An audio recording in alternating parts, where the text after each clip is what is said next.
I want to welcome everybody in the audience. It's a thrill to be here. I love the work that you're doing in the world, and I'm so grateful to be part of it. So there's also a subtitle. So the title of the movie is What Every Soul Knows, The Joy of Remembering Who We Really Are. And it's the who we really are part that I think is so important in all of this. Again, the basic premise of the film is that we're not who we think we are. And what's happening here is probably not what we think it is. And the basic premise of the film, which, by the way, is not finished. I'm only about halfway through the editing. I still have a bunch of interviews to do. But I'm sharing it now with the world because because I have so much material. Right now, it's like a 5-hour film. So I have to figure out how I'm going to present that to the world. But the basic premise of the film is that until we change our thoughts about the afterlife, we can't really change much about how we live our lives because the two are so interrelated. So the basic premise of the film is that we're not just these physical bodies. We have a body, and it's important to participate in life, and we chose to be here to have a human experience. So we don't want to deny that, and we don't want to deny the physicality and the body. But what if that's not all that we are? And in fact, what if when the body expires, dies, we continue? And the we that continues is the essence of who and what we really are. And that essence is something that is eternal, that who we really are is something that can't be harmed by anything that happens in this life or elsewhere. And our essence, what if our essence is divine? What if who we are is some form of divinity that has taken form? And what if all the thoughts that we have about ourselves that say, we're not good enough, we're unlovable, we're unworthy, we're weak, we're powerless, we're not capable, we're not lovable, what if all of that is just a thought that we have about ourselves? And that when we begin to change those thoughts about ourselves and see ourselves in a new way, that's how life changes. That's how the world changes, and that's how our individual lives change. Now, that's the premise of a book that I wrote a couple of years ago. The title of that book is Be Bigger Than You Think You Are, Overcoming Our Self-Imposed Limits to Have the Life We Want. It's all about transforming and remolding and taking responsibility in a big way for our thoughts and beliefs about ourselves, right? Because this question of who do you think you are is so important because whoever we think we are is exactly who we're going to end up being in life. So by consciously and deliberately creating a concept of ourselves that's empowering, right? That's positive, that's I dare say, divine, that's how we change our experience while we still think we're here in these bodies. So the film, again, What Every Soul Knows, and we actually asked this question at the end of the film, what does your soul want you to know? And just to give some people a sense of what the film is, we're going to show a clip in a little bit. I've interviewed 60 people over the last year and a half. About half of those people have had near-death experiences. The rest are psychics, channels, and mediums, people who have experience connecting with higher realms, higher dimensions. And I started out by having a series of questions. These were basically the questions that I wanted answers to, like, what is the soul, right? Is there such a thing as hell? Are we punished for our mistakes in the afterlife? Do we have soul groups or soul families that we incarnate with? Do we have more than one incarnation? Does the soul plan its incarnations ahead of time? There's actually a list of about 35 questions. You can see those questions on the film's website, which is everysoulknows.com, 3 words. And many people who have seen the previews and have gone to the website say, wow, those are the questions that I have too. So I went to these people, many of whom have had near-death experiences, but I didn't let anybody tell their story, at least at the beginning, because I was very conscious of not sensationalizing, not exploiting, not distracting the audience with the death experience. So we don't talk about the botched surgery. We don't talk about the car accident. We don't talk about the cancer, whatever it is that took that person's body out. Instead, we focus on these questions. So I have about 40 different responses to those questions. And again, you'll see how I put them all together to present them in the film. But then about 8 months ago, I realized, well, there is value in the story. So I reached out to some new people, and I brought some of the people that I had already interviewed back, and I let them tell their story. But we only spent 2 minutes on the car accident or whatever it was, because what I really wanted to know, and what I think is of most value to the audience, is what did you learn from that experience, right? And how can we take what you learned and apply that to our lives now to make the world a better place? Yeah, that's essentially what I always try to cover, because I think it's always of great inspiration for people, and it's really entertaining to listen to the NDE, and it's riveting, it's interesting. There's things that most of us have not experienced that we get to find out about. But the bigger lesson is, how did you move through those challenging times? And what have you learned that I can learn without going through those difficulties? Because that's where I think we grow. So we're very much aligned here. I love that. Yeah. So tell me, what has gotten you interested in these questions, in overcoming self-belief, in wondering if we're more than our bodies and what we're being told about ourselves? Sabrina, it's just been, for me, it's been, so at the beginning of the film, I say, the people that you're going to meet during this film were ordinary people living ordinary lives. But then something extraordinary happened. For some, it was a sudden event, like a near-death experience. But for other people, it was a slow unfolding of a series of smaller events that ultimately transformed how they see themselves and how they see the world. I think I fall into the latter category. Like, I haven't had a near-death experience. Honestly, if I really think about it, I have no idea why I'm doing this film, at least at the conscious level. At this point, I'm certain that it's part of my soul's plan. It's why I'm here. But consciously, I can't say, it's this. I can't point to anything in particular. But I have had this interest for like 30 years now in these bigger questions of who are we? And what's really going on here? And what happens after we die? And where did we come from before we were born, and all of that. So along with just kind of general, I wanted to lessen my own suffering in my life. I was having a lot of challenges in relationships, challenges in finances, challenges with my health, all kinds of stuff. And it's those challenges, by the way, that lead us, many of us, or I'll speak for myself, that led me to ask some of the bigger questions. And for 30 years, I've been, informally studying different spiritual traditions, personal development, spiritual development, things like meditation and prayer and affirmations and law of attraction and visualization. And along the way, I got sober. I got in 12-step programs and cleaned up all of that stuff. And the sum total of that is that I'm not the person I was even a few years ago. But I'm certainly not the person I was 30 years ago when I started on this journey. And so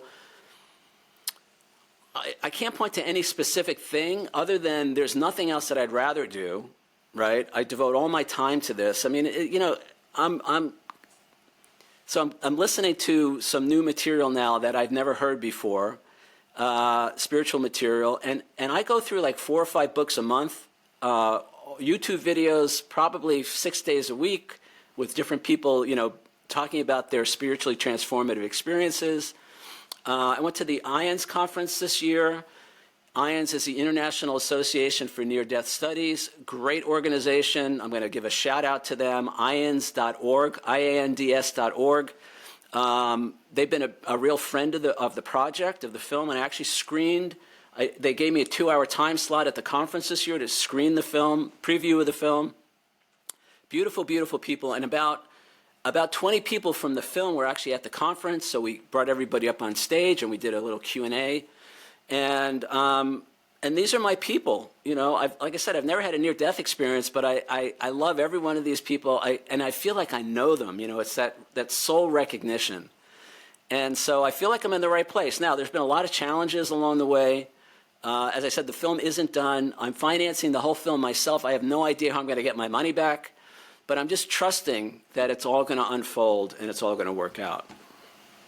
That makes a lot of sense, and I think it's so beautiful when you say, you know, it feels like these people are your tribe, because I think it's a community that has so much love and support, and by being around them, you just feel that, and you feel a part of it. And I tend to always think, well, you know, if we had a bit more of that in real life, so in humanity and the people around us, as we do in these little corners of the internet, I think the world would probably be a better place. And actually, maybe it's starting to, as many of them say. Well, yeah, the little corner of the internet is growing. You know, there's a big interest in this subject matter. And, you know, the challenge / opportunity for many of us is to bring this message to the world, right? So that's what I'm doing. That's what you're doing. You know, and there's a lot of us now. There's a lot of people who are, I don't want to use the term light worker, you know, it's kind of bandied about a lot, but there are people who care about humanity and who want to alleviate suffering and make the world a better place. And so they're bringing in this information. And a lot of people are channeling information now that was not even a couple of years ago wasn't really available. There's a lot happening. And we talk about, one of the questions I ask in the film is, you know, you hear a lot about the Great Awakening, the Ascension, the move from 3D to 5D. And so there seems to be a real wave that's sweeping through humanity of this raising of consciousness, this raising of awareness, and it's the Great Awakening. But what are we awakening to, right? For me, we're awakening to who and what we really are. You know, we're awakening to our true nature as spiritual beings, having this human experience. Now, you know, I have a lot to say about all of that, and most of it has come from working on the film, but the biggest thing I think I can say right now is we are here by choice. We chose to be here, and we came with a purpose. Every person that's watching this right now, or whenever they're watching it, you know, from what I can tell, my interpretation of all of this is that we chose to be here and we came with a purpose. And that purpose has something to do with the upliftment of humanity, right? Now, we're going to uplift ourselves along the way. Many of us come with an individual purpose, but almost all of us also have this larger purpose to serve and to be part of this awakening, to be part of the solution, if you want, although I want to be really careful how I say that. You know, there's a lot of what might be interpreted as not so positive right now in the world, a lot of conflict. There's always been that, but there's, you know, the dark forces, the dark side. But part of my understanding is that is part of the challenge / opportunity in all this. And without the darkness, we can't know ourselves as light. See, we come for the duality. We come for the contrast. You know, as the law of one material would say, this is the catalyst. The dark is the catalyst for the light. So in a way, we can appreciate all of that, what we might consider not the light, and understand that that's part of the process, and embrace that, and bring light and love and blessings to that as the best way to heal that and move us all forward. Now, you've talked about being here for a purpose, and a lot of NDEers, some of them even remember, you know, a time before they were born, and they were able to choose what they were going to do. They were able to even choose their bodies. Spoke to someone last week, and you know, he was just going through different kinds of like almost avatars, like how attractive should you be, and if you're very attractive, then you would have those challenges, and how intelligent would you be, and what your life would be like if you were going to do that. Now, I wanted to ask what your view is on pre-birth planning, especially balancing it out with free will, because we're constantly being told we have free will, but actually in pre-birth planning, we're saying, no, we have like some challenges that we've chosen to go through. How do you see that? So I'm going to show a clip in a few minutes that involves the soul planning. And I would also recommend anybody look at Rob Schwartz's work. His website is yoursoulsplan.com. His books are Your Soul's Plan. He has 3 books. Rob is one of the pioneers in all this. Also, Michael Newton's work from the 1980s, for anybody who knows Michael Newton, he wrote a lot about this as well. So one of the questions I ask in the film is, does the soul plan its incarnations ahead of time, which is what you're going to see in a minute. But another question is, discuss the role of free will in a given human incarnation. And because we have free will. Now, and some people don't think we do. I believe that we do.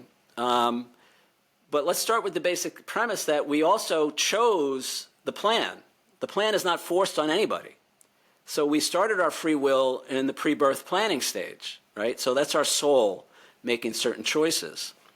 Now there's another piece to the puzzle, another function in the equation, and that is the what they call the veil of forgetting, right? And the veil of forgetting is when we forget all about our life between lives and who we really are and our spiritual nature.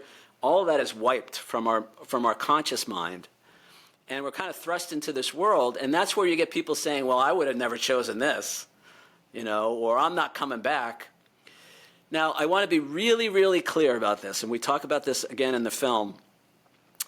Anybody who's suffering, anybody who has challenges, my heart goes out to you. I know what it's like to have that human experience. I don't want anybody to feel like we're blaming them for their life experience, right? If you're in a challenging relationship with a spouse or a child, or if you have a disability or your child has a disability, this is not to deny in any way the suffering, the pain, the hardship, right? I want to encourage you to love yourself through all of that. And this is also not to blame anybody. See, people say, well, I planned this, I must, for me at least, I go to this place of beating myself up. Like, why would I choose so much pain and suffering? What's wrong with me? The conscious human egoic mind that most of us seem to be encapsulated in is not the part of our soul, our psyche, that does that choosing, that does that planning. All right?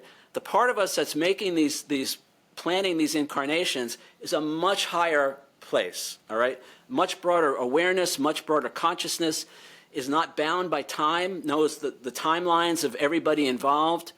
Understands that, again, we're not these physical bodies, so what we quote unquote suffer as a human has no lasting impact on us in terms of when we return to the afterlife. Everybody is healed eventually, and most of us rather very quickly, when we leave the physical body. There's a healing that happens, so all the damage and all the pain and all the suffering is undone. What's my understanding at least, what's kept are the lessons, are the experience, and the opportunity that we had to become more of who and what we really are. So who and what are we really? Well, we are love. We are divine spiritual beings created by love, as love, and for love. So when we come to the earth plane, and we have these challenging experiences, it's an opportunity to know ourselves as who and what we really are. Because in heaven, it's all light and love. There is no darkness. There is no contrast. There is no suffering. There is no opportunity really to... It's like in heaven, we read the book on riding the bicycle. In the earth plane, not only do we ride the bicycle, but we fall off the bicycle and we scrape our knees, and all the other kids are laughing at us.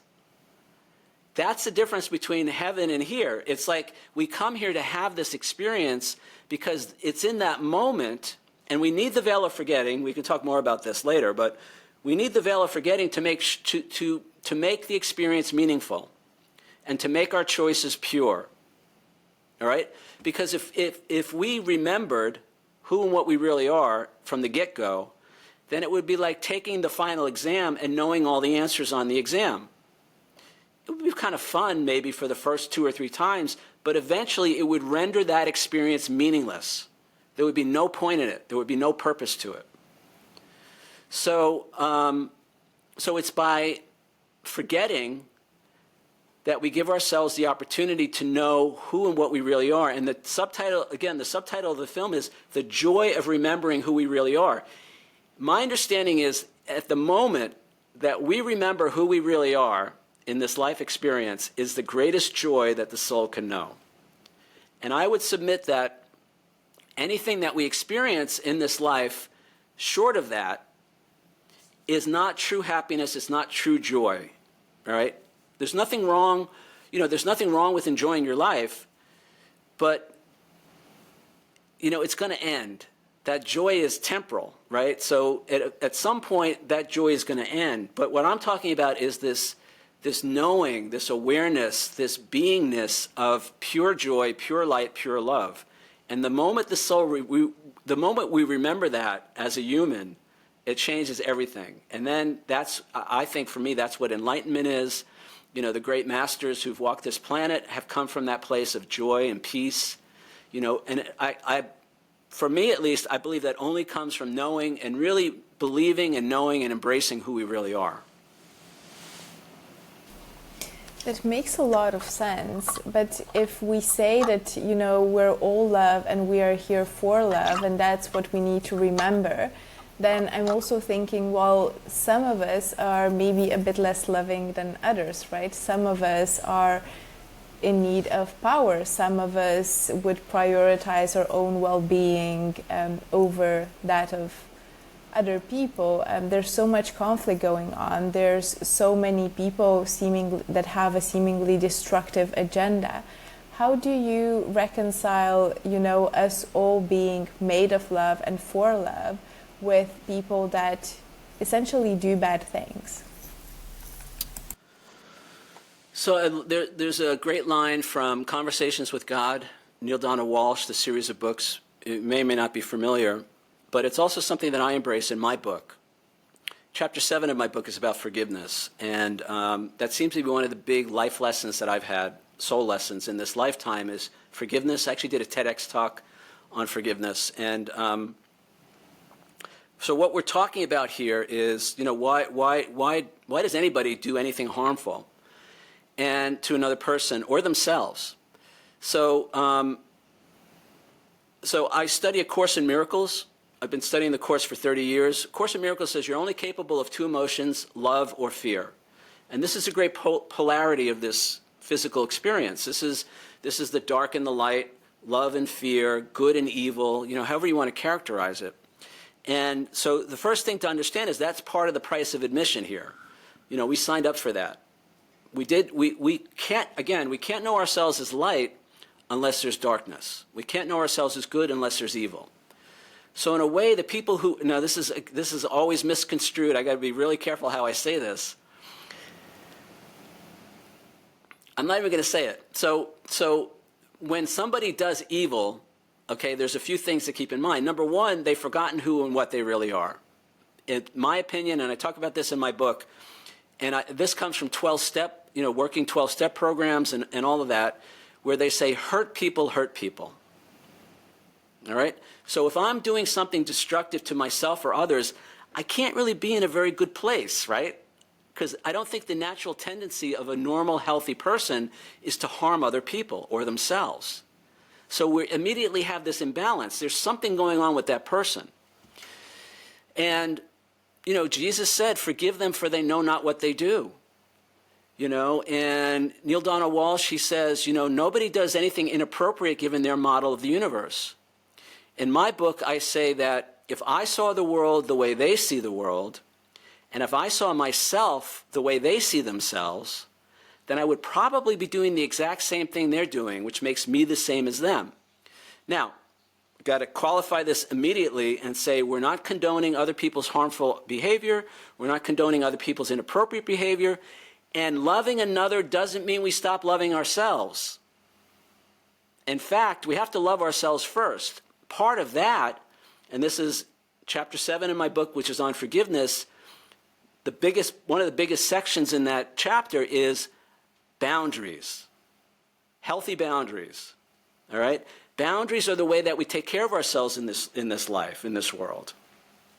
And I go so far as to say, it doesn't make sense to forgive another person if you're still letting them walk all over you, because now you're just putting yourself in harm's way. You're letting other people abuse you. You don't have to, forgiveness and love does not mean we become a doormat for somebody else's inappropriate behavior. You can forgive somebody and still call the police and have them arrested. The difference is where you're coming from when you do that. If I'm coming from vengeance, anger, resentment, got to get even, want to screw them over the way they screwed me over, that's not forgiveness. That's not, for me at least, that's not empowering. That just reinforces the fact that I'm a victim. And I'm never, I'm never a victim. I always get to decide how I'm going to respond to any situation. And it includes my soul's plan. We'll come back to that in a minute. So the whole idea of free will and the soul's plan. But you can call the police and forgive somebody, but you do it with love for yourself and for the other person. I can't tell you how many 12-step meetings I was in where that person who was sharing talked about how they had to hit bottom, which often meant spending a night in jail, to realize that they needed to make some changes in their life. So when I call the police, out of love, for myself, and ultimately for the other person, who knows? I mean, it's out of my hands, and I can't change or fix somebody in that way. But they may take that as an opportunity to make some changes in their own life, right? So it's not to, again, we're not, there is accountability and there is responsibility. And I'm always responsible for my choices. I'm always responsible for my decisions. I'm always responsible for the effect that I have on other people and on myself. And I talk about in my book, I talk about the relationship between responsibility and power. But I also say, the important thing to remember is that responsibility is not the same as blame. They're two different things. And the way I talk about responsibility is accountability is awareness, accountability, and action. Awareness that I've done something harmful to myself or another. Accountability, I become willing to be accountable to them or to myself. And then I get into action to make things right. What do I need to do to repair the situation, to mend the relationship? And there's nothing in there about blame or guilt or shame or I'm a bad person because I did this and I should feel ashamed of myself and I should feel guilty. Guilt is just another word for self-hatred. Guilt serves no useful purpose. We want awareness. Oh, wait a second. That was not good. I hurt them. I harmed them. I harmed myself. Right? What do I need to do to set that right? But it's not about beating ourselves up. It's not about making ourselves wrong. For me at least, for years, I could never admit when I had made a mistake because that, for me, was just more proof that I was a bad person or whatever. And when I realized, no, it's not, taking responsibility is not about blame and shame and guilt. It's how we get our power back, ultimately, because you can't have one without the other. Without responsibility, there is no power. Right? And without power, there is no responsibility, ultimately. Exactly. I love that. And I have to say, I often talk to people that have been through horrible situation and very often abuse as well. And one of the things that I notice is that without taking responsibility for, this has happened to me, it should not have, I didn't want it to, but it has, and then we need to move on. There's no way that you can have a purposeful life and a good life afterwards because you keep being stuck in that victim mode of this shouldn't have happened. They shouldn't have done this to me. But the thing is, it has happened. And the more you stay stuck in that loop, the more you sort of relive it. And it's a terrible thing to have to relive. So I want to go back to the boundaries because I think often enough, and I also speak for myself because I'm a recovering people pleaser, it's just terrible that I'm barely not able to say no to anyone. It's just awful. But I want to go back to, yeah? It's not awful. It's not terrible. It's simply doing the best that you can do at the time. Right? We're doing the best that we can do. All right? That was my thing. My thing was codependency, people-pleasing, saying yes when I really wanted to say no, and then being angry at them like somehow it was their fault. But I had to love myself through that. See, as long as I judge myself for that, there's no healing. How do we start? Very often, we can have abusive bosses, somebody that's not treating us right. When is the time to draw the line, and how can we do it in a respectful but strict way?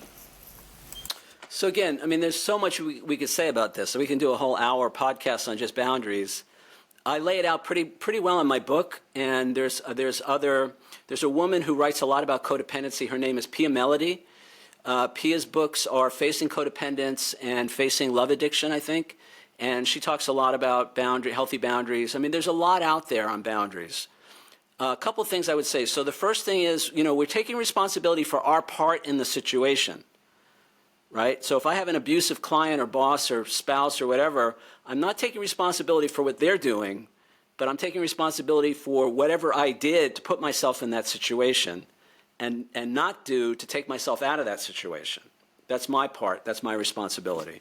Now, saying yes when I want to say no, that just comes from the little kid, the little boy or girl in us that wants so much for people to like us, to love us and to tell us that we're okay. And so I think I have to do something I don't want to do to please somebody else so I can feel loved and valued, right? And that's part of our childhood wounding and all of that.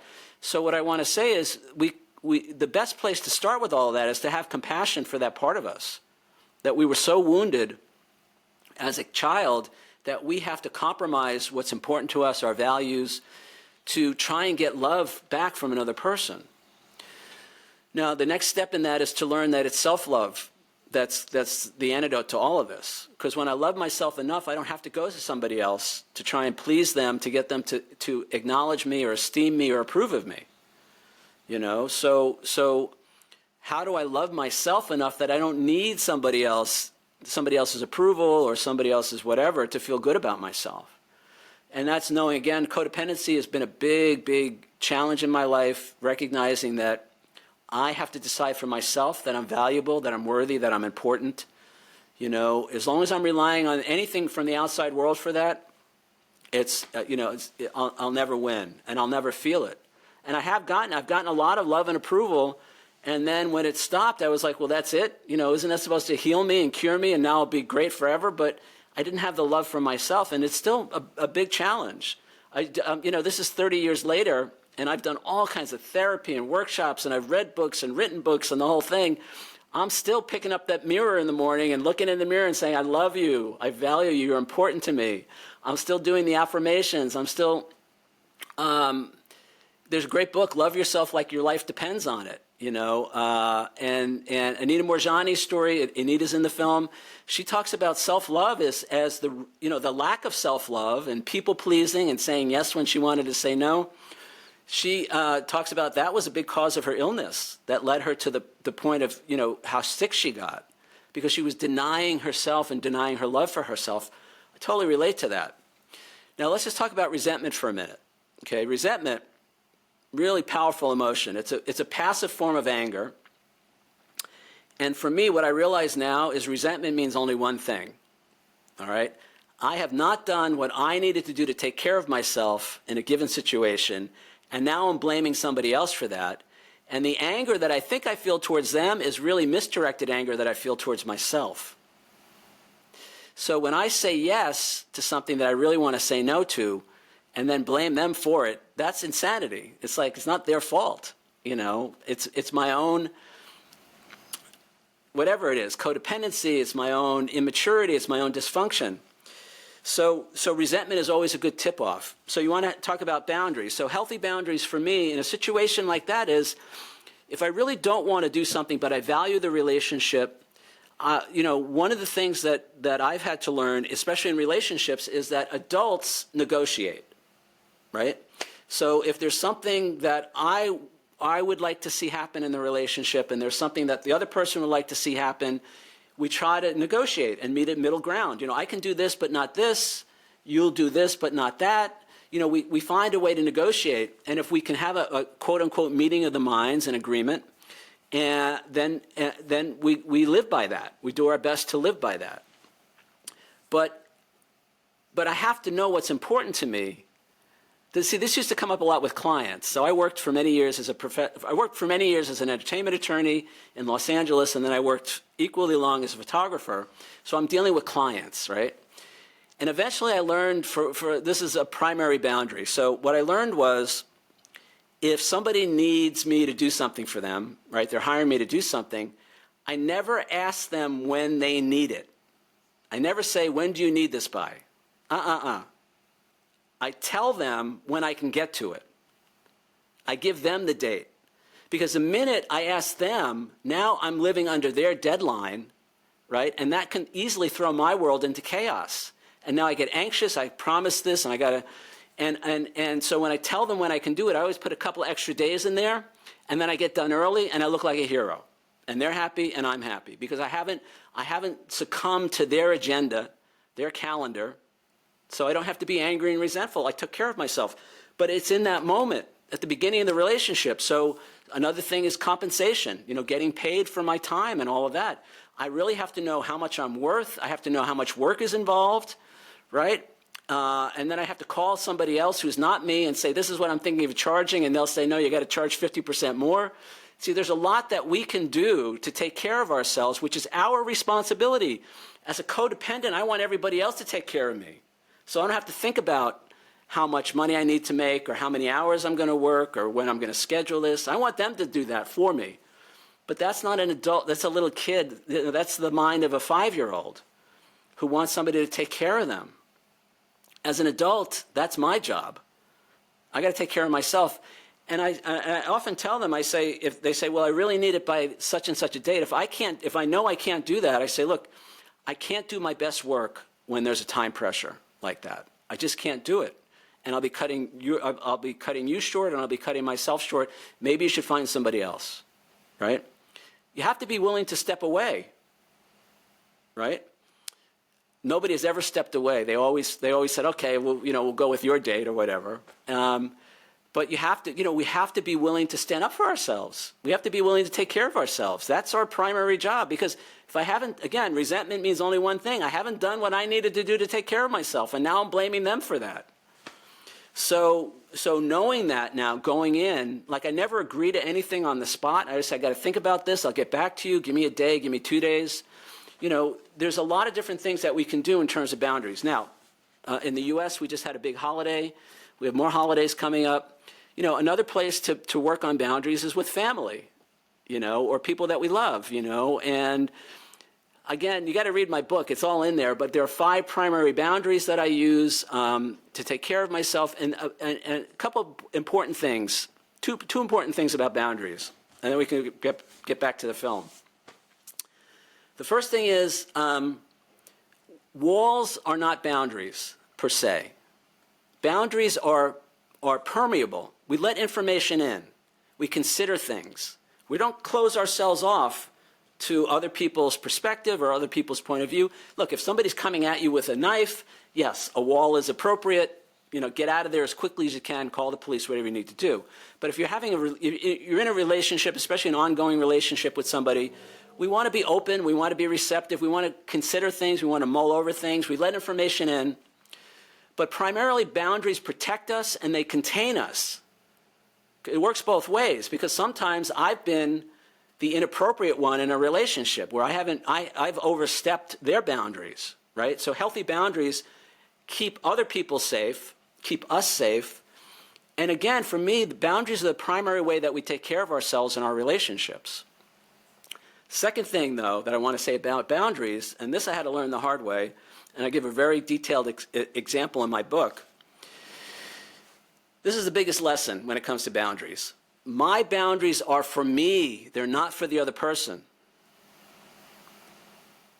All right? If I think that because I set a boundary with somebody, now they're going to change how they live their lives to please me, then I'm still in my insanity. I'm still trying to control somebody else's behavior, but now I just have a fancy word called boundaries.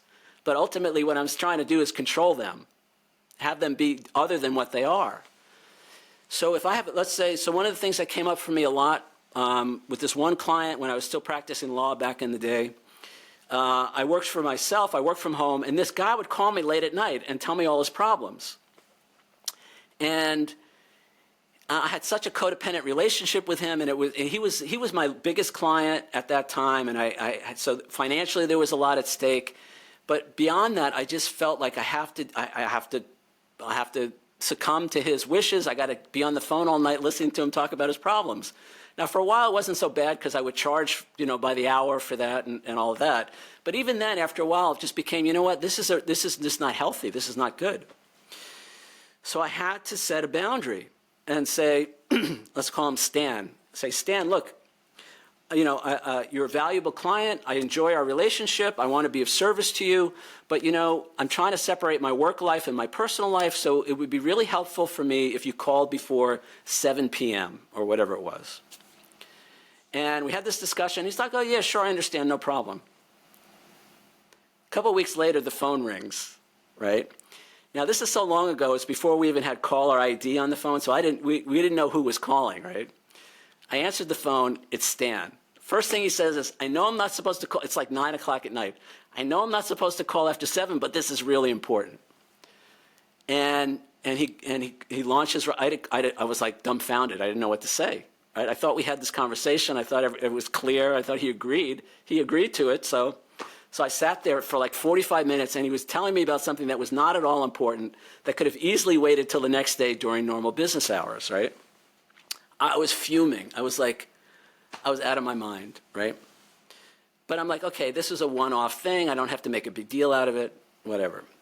A couple weeks later, the phone rings again. Guess who it is, right? And now I'm fuming. And now I couldn't even hear what he was saying. I was so angry. I couldn't even listen to him. So finally he stops. I hang up the phone. I hardly said a word. And I'm like, okay, this is not working for me. And I knew my job is to take care of myself in this relationship, and I'm not doing that. And that's why I feel so upset. It's not what he's doing. Here's the biggest lie that the ego tells us. This is chapter 2 in my book on responsibility. The ego says, you make me feel. You, the other person, make me feel the way I'm feeling right now. Right? Now, sometimes that's good. It's like, oh, baby, you make me feel so good. Right? Most of the time, it's not so good. I'm angry, and it's your fault. Now, again, I want to be really clear. We're not condoning somebody else's inappropriate behavior. This is not to say that people don't do screwed up things, harmful things, inappropriate things. I've been that person. We do hurt each other in our relationships. But what it does say is that I always, and this comes back to free will, actually, I always get to decide how I'm going to respond to what the other person is doing or not doing. And it's in that choice, that moment of choice. And I talk in the book, I talk about the difference between responding and reacting.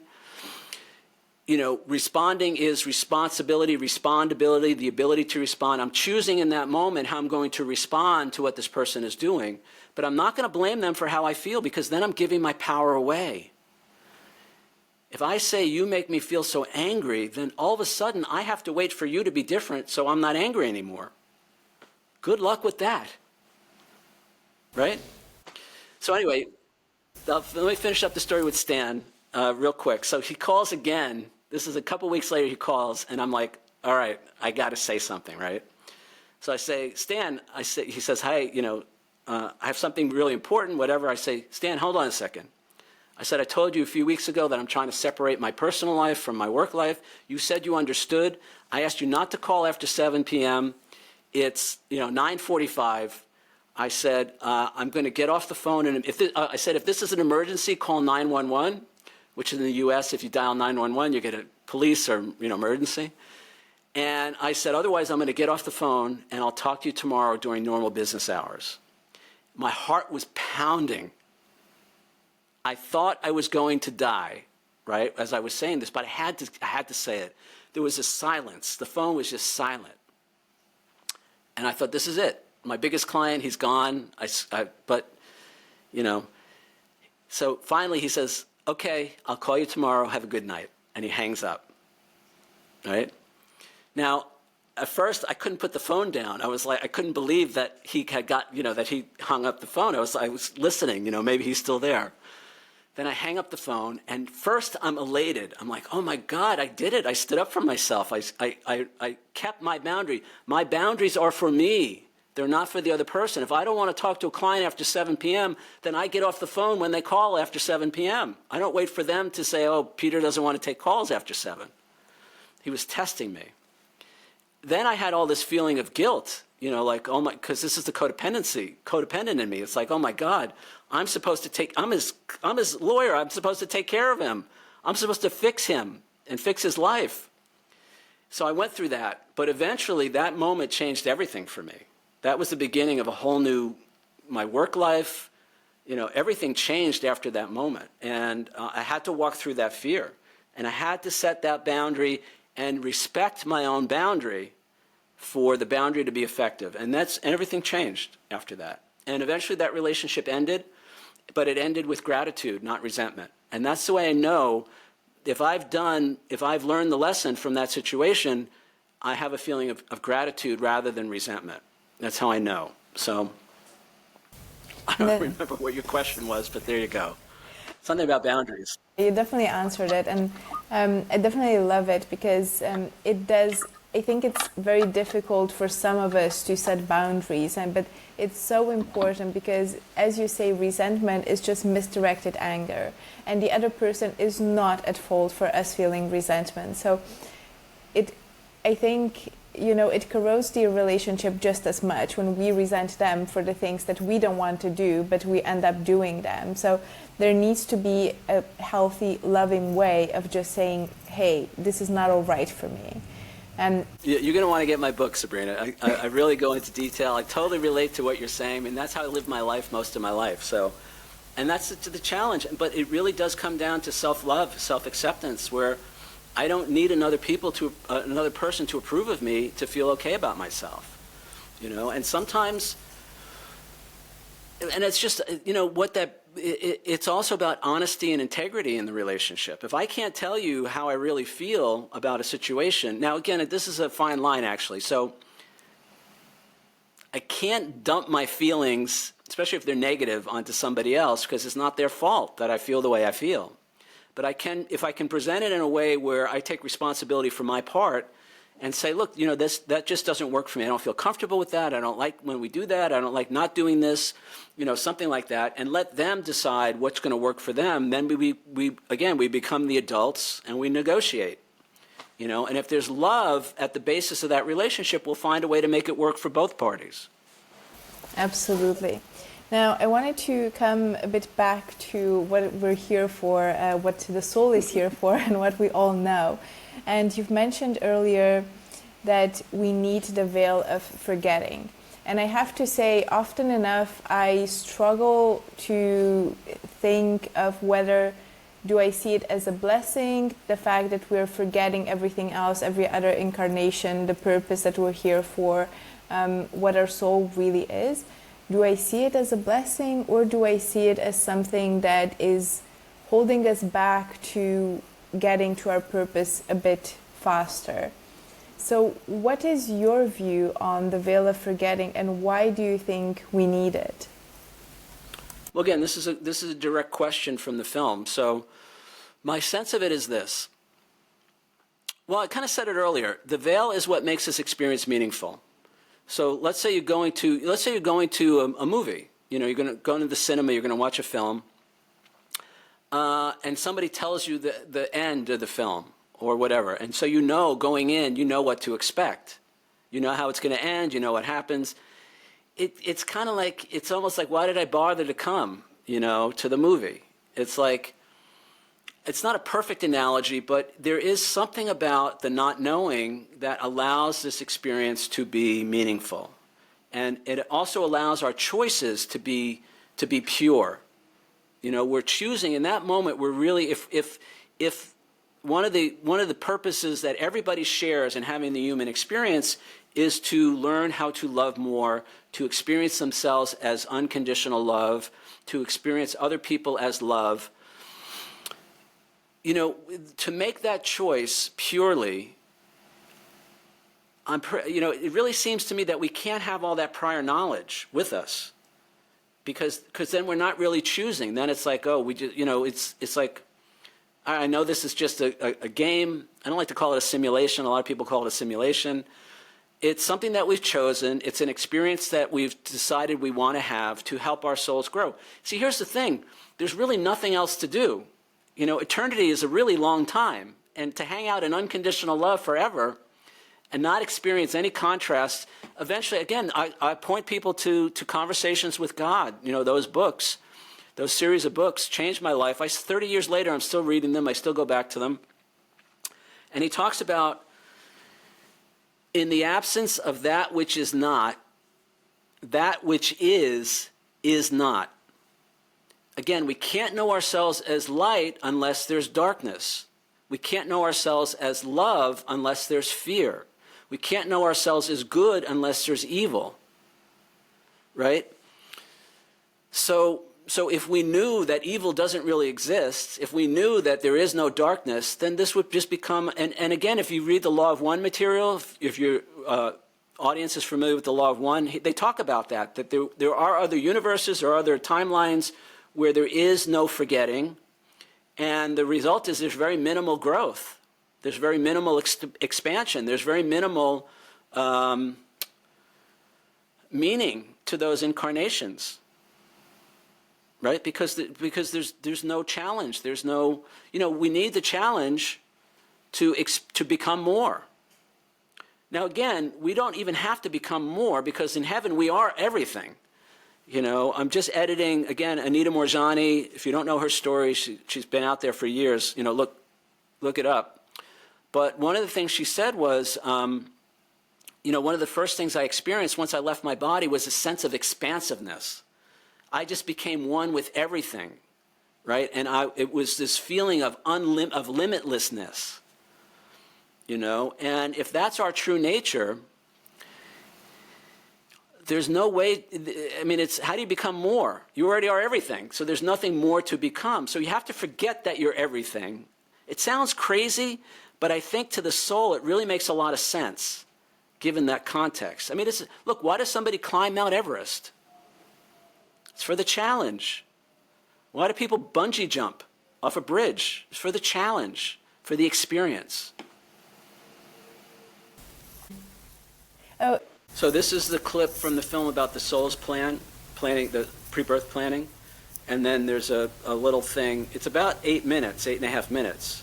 So it goes through the second part is where Trish Farrell talks about choosing her son, choosing her, I don't know if you saw that, but choosing her as his mother. Because one of the part of the soul's plan is picking our parents. Which a lot of people are like, you got to be kidding me. Yeah. We must be willing to let go of the life we planned so as to have the life that is waiting for us. Joseph Campbell. Does a soul plan its incarnations ahead of time? Yeah, I think the evidence points to the fact that we absolutely plan our lives ahead of time. Now, it doesn't mean that every detail of our life is planned out. It doesn't mean that we don't have free will while we're existing. And it doesn't mean that accidents don't happen as well. But I believe the overarching theme of our lives is planned out ahead of time. Yes, the soul absolutely plans its incarnation. That's one of the greatest gifts of the human experience is the Akashic record. And I see it as a big sort of like library. And the soul walks in and looks at all these shelves. And it's like, oh, okay, I'm going to choose this parent this time, this kind of family this time. And oh, I'm going to go down and I'm going to be born in that country this time. And I'm going to have what I call these core consciousnesses, which is lessons in this lifetime. Then we get together with your guides and your guards and those angels who direct you, and you begin to look at what it is you have accomplished so far. That's what the Akashic record is for. And you determine what it is that is missing in the whole picture. And then we get very busy creating the next lifetime to ensure that we fill up those blank spots. I've heard from near-death experiencers this process of getting together with some elders or experienced spirits in heaven and choosing their parents, choosing their major life events, choosing their major challenges. They are well aware of the potentials of the things that could happen before they come down here. And often the soul will want to take on more challenges and kind of try and bite off more than they can chew. And the spirit guides up there will kind of say, well, you need to not take on too big of a challenge. And it's always a balance. If you don't take on enough challenges, you won't learn. If you take on too big of a challenge, you could fail. And of course, with these wise spirits who are guiding us and helping us plan our lives, we are never given challenges on this earth that we're incapable of overcoming. In my case, I review this life as Christian like reviewing a vast flowchart of millions and millions of possibilities of what might happen, what might actualize in this life. I felt like what it would be like to be me in all these various branches and avenues. And the thing that decided which avenues would be actualized was free will. My free will choice making, and also the free will of all other participants. Your soul absolutely plans its incarnation out. And in fact, you get a whole team that is there to help you plan. You script this out with other people on your team that are here to help you learn the lessons. I believe there's a higher plan to everything. So the things that you may have gone through that felt really challenging, I always see that there's a higher purpose to that, a higher perspective. And I believe the soul chooses the big major events of our lives before we incarnate in this earth so that we can learn the lessons that the soul has decided to learn in this lifetime. Let's say somebody wants to learn something about forgiveness. They will plan out different events, challenges, and situations in their life, different relationships that will help them learn specifically something about forgiveness. Before this life, in your eternal form, you're coming to Earth School. You know you're going to come to Earth School. And so you start choosing. And part of that process is to choose what and how long and what we're going to learn, where we're going to learn, and the pieces and parts we do choose. It's all free selection. There's a process of figuring out what this life is for, what this incarnation is for. Why am I doing it? The planning, for the most part, is done by laying down general karmic tracks, so to speak, general themes that are going to be explored in the lifetime. And then, depending upon the individual incarnation, sometimes it's left just as that. Sometimes the planning is much more detailed. It depends on what the specific intentions are for the lifetime. In my own personal spiritual experience, it looked a lot like a grocery store. And I had this big empty grocery cart, and on the grocery aisles, there were these large cereal boxes, and every cereal box had a life experience in it. So the pre-birth plan that is plotted out before you come into form is about picking the major plot points in your life. You might pick 5 or 6 plot points that absolutely are planned to be experienced while you are in form. In between those major plot points, that's where you as a soul get to exercise your free will.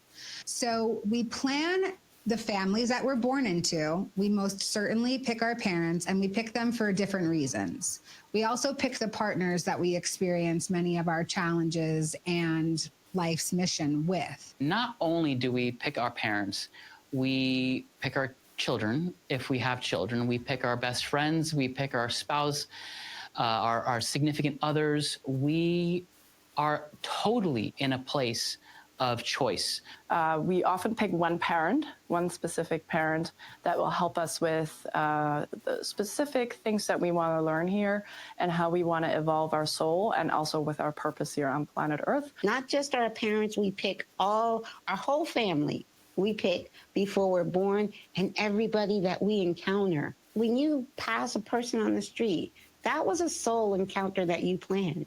Why don't we picture what happens when we're going to go on a trip? We know where we're starting. We know where we want to end up. We have the map laid out, and there are certain routes that we can take. We actually choose basically the route before we come into this lifetime.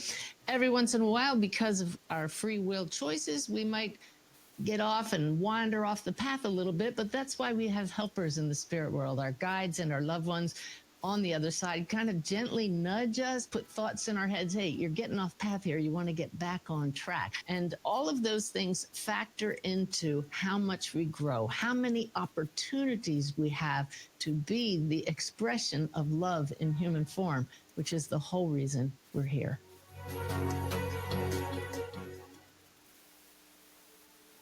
Patricia Farrell, a physical medium based in New Jersey, discusses her own experience with the idea that we choose our parents before we come into a given lifetime.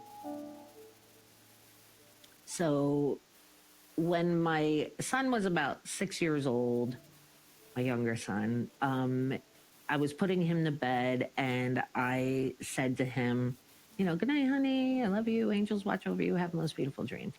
And the child looked at me and he said, Mommy, thank you for being my mommy. And I said, well, you chose me to be your mommy. And he said, do you think you were my only choice? And I said, oh, do you know something? Do you remember something from the other side? He said, yeah. He said, Mommy, before you incarnate in, he said, you pick like, let's just say 50 mommies and daddies to be born to. He said, and you know, none is better than the other. So it's not like number one is first choice and 50 is 50th choice. He said, none is better than the other. He said, you just pick which parents you're going to be born to because they're the best teachers for you of your soul lessons. And I said, okay. And he said, so I picked, you know, however many. He said, and then I went to God and I said, okay, I'm ready to incarnate. And God said, okay, close your eyes, turn around, run and jump. He said, so I did that. He said, and when I opened my eyes, he said, I saw you, Mommy. He said, so I don't really know if I picked you or God picked you. He said, but it was such a good choice. This kid absolutely has my heart.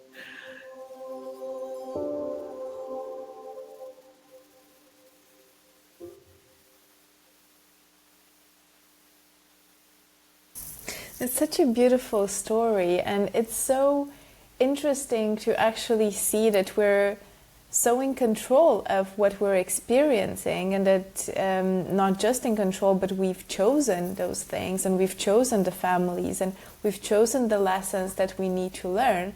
And to be fair, you never learn a lesson when you're comfortable. You always learn in discomfort, in challenge.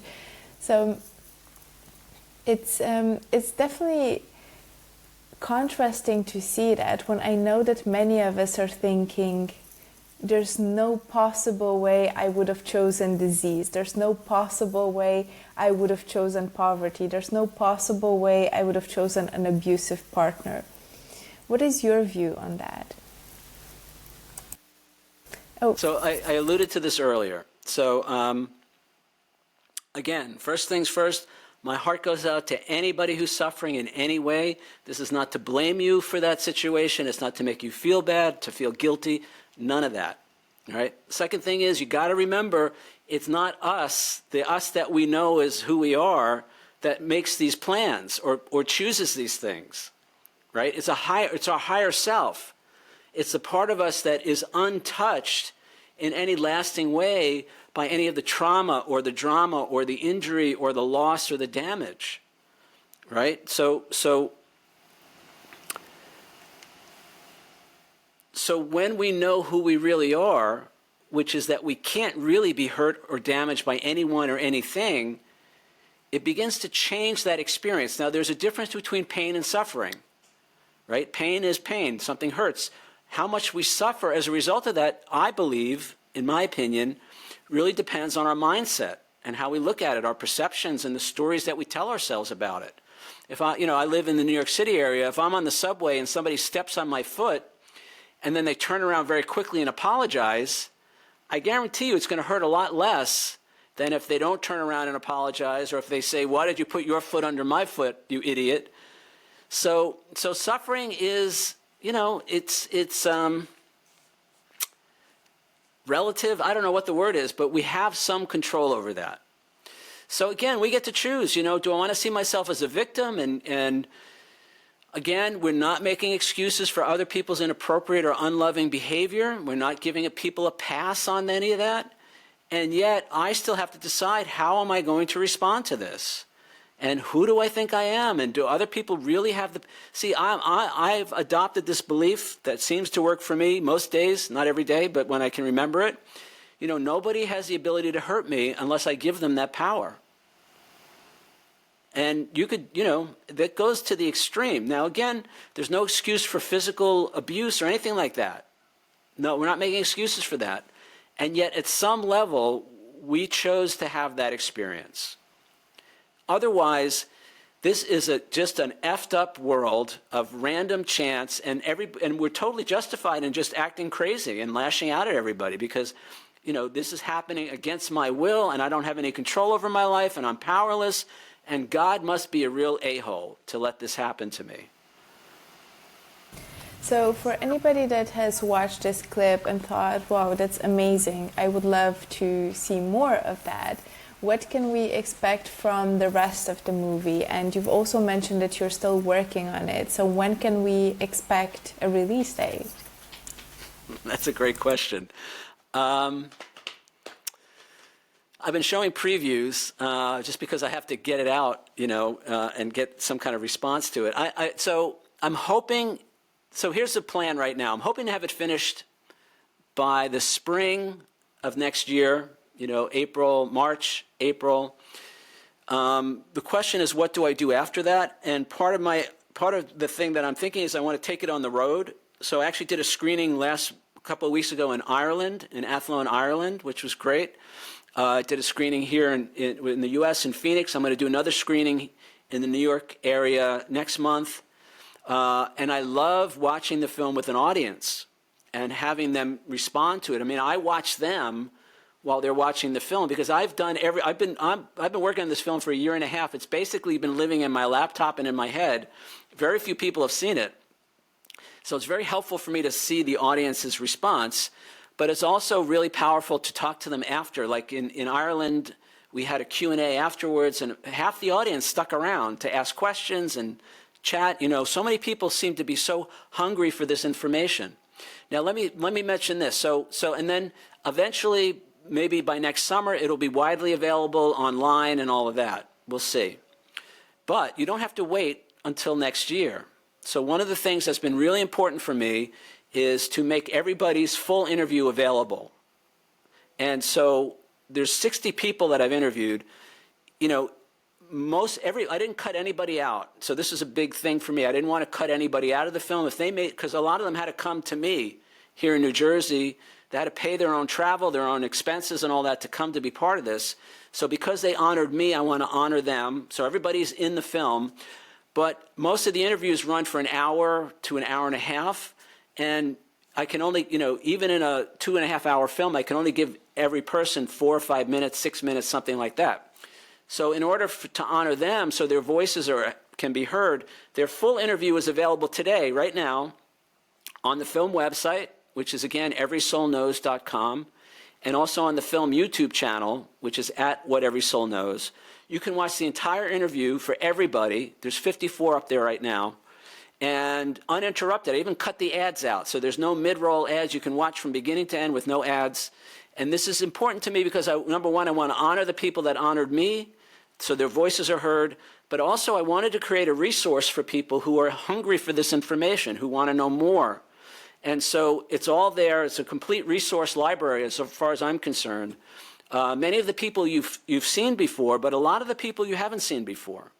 And that was really important to me as well. I wanted to give people whose stories you may not have heard, I want to give them a chance to shine as well.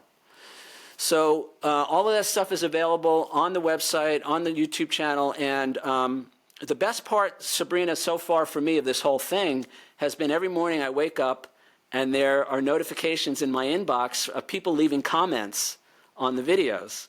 And there's been no negative comments at all, which is amazing. But it's also people are so grateful. And some people are watching every one of them. 54 interviews, they're watching back to back. They're binging on it. And that's the most gratifying thing for me, at this point at least, to have that kind of impact and to create a resource and to be of service to people. And again, there's no subscription, I'm not even taking donations. Speaking of donations, though, there's another website to check out. It's called itstimetoremember.org. And the key messages, that's a nonprofit website. I'm not actually even taking donations there. But it's a nonprofit website that has 7 or 8 of the key concepts, the key messages from the film. And I ask people to go, itstimetoremember.org. If you resonate with any of those messages, the only thing I'm asking, Don't send me money. Don't try to email me, nothing. Just if you resonate with those messages, share them. Put them on your website, put them on my dream is to be driving down a road somewhere and to see a billboard with those 7 messages from the film on it, right? Because somebody wanted to, and people say, well, how can I do my part? How can I help? This is a way you can help. Look at those, only if you resonate. If you don't resonate, then just pass it up. But you could just share the URL, or you could share the actual messages, whatever you want. Did I answer your question? I love that. Yes, it absolutely did. And I love that. I think it's so beautiful, the work that you're doing. I think it's so important that these stories get out there, that people have access to these stories and to the lessons, more importantly, because these kinds of things, and what I'm picking up from the comments is, you know, these videos, they give us hope, they teach us there's a greater purpose, and it's almost like they're nudging us towards that path of remembering, right, and to understanding what we're really here for, and not sort of like the menial things that we have to do on a day-to-day basis, and that sometimes can get to consume our every thought. Very well Peter, said.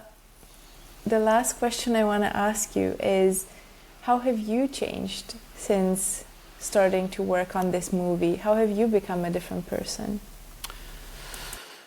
So it's been so profound for me. You know, I had a belief, I had an understanding, I had an interest, I had a curiosity about all of this, but now I'm left with what I consider is to be a real knowing, an intuitive knowing that life is eternal, that we are eternal spiritual beings, that we are good, we're not evil, we're not bad, we're not sinful.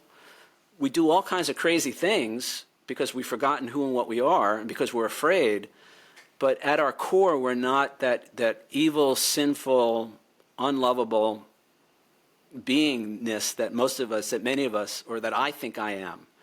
So it's this just falling in love with myself and loving myself enough to take a risk and put this out there in the world, you know, and to begin to, it's really shifted the way I see things. You know, we didn't talk a lot about this at all, but, you know, my younger brother passed away in the middle of me working on this film, completely unexpected.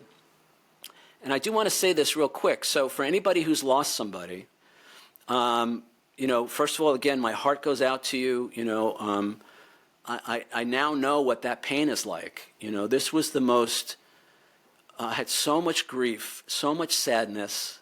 It was devastating. You know, my younger brother and the rest of my family, you know, it was very, very difficult, completely unexpected. And so, and I have never experienced sadness like that. And this is, you know, I'm halfway through this film. I've interviewed probably 30 people who are telling me, oh, it's okay, life is eternal, you know, we go on forever, there is no death. And it was important for me to understand that, but also to understand that it's okay for me to have my feelings. Like, don't deny your feelings. Grief and loss and sadness are part of the human experience, which is why we're here. We're not here to be spiritual, right? We're here to be human. We're here to have the human experience and then use the human experience to wake up and remember who we really are, right? But part of the human experience is having those feelings. So if you're going through anything, you know, loss, any kind of grief, and, you know, whether it's a loved one or a friend or whatever, have your feelings. It's okay to feel that. You know, allow those feelings to come up, because that, again, is part of the human experience. And then for me, and I was really low. I mean, I thought about just forgetting the film. I was like, fuck all of this. Fuck everything. You know, what are you people talking about? This feels so bad. I can't imagine anything that could feel worse than this. And then I gave myself some time. It was 3 months, and I was helping my sister with his estate.